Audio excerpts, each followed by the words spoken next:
গাড়ি দুর্ঘটনায় গুরুতর জখম হয়েছেন, তা সত্ত্বেও দায়িত্ব পালনে পিছপা হননি উত্তর দিনাজপুরের চোপড়ার লালুগছের বিএলও প্রাণগোপাল দাস। সম্প্রতি লরির ধাক্কায় গুরুতর জখম হন তিনি। তার পায়ের দুটি আঙুল ভেঙে গেছে, চোট পেয়েছেন হাত ও কাঁধেও। হাসপাতাল থেকে ছুটি পাওয়ার পরেই আহত অবস্থায় বাড়িতেই পুরো দমে করছেন এসআইআর এর কাজ। অসুস্থতা সত্ত্বেও কিভাবে তিনি এসআইআর এর কাজ করেছেন সে ব্যাপারে বিশদে জানিয়েছেন ওই বিএলও।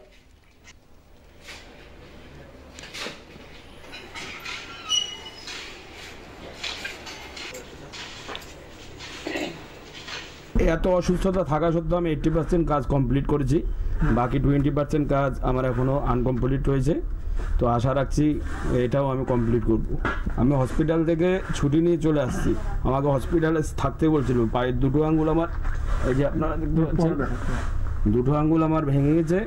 তো তা সত্ত্বেও বলছি যে না, লোকের নাগরিকত্ব সচিত্র পরিচয়পত্র বজায় রাখার দায়িত্ব আমাদের হাতে সরকার যেহেতু অর্পণ করেছে দায়িত্ব, সেই মতো কাজ করতে হবে।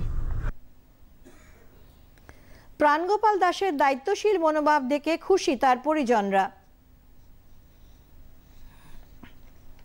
উনি এই গুরুতর আহত হওয়ার পরেও যে ওনার যে একটা টার্গেট, যে যাতে আমাদের এই বুথে, এই 45 নম্বর বুথ আমাদের, এই বুথে যাতে কেউ এসআইআরের ফর্ম আপলোডের থেকে বাদ না পড়ে, এই যে একটা দায়িত্ব, এই দায়িত্বটা যে উনি পালন করছে, এটাই সবথেকে বড় ব্যাপার।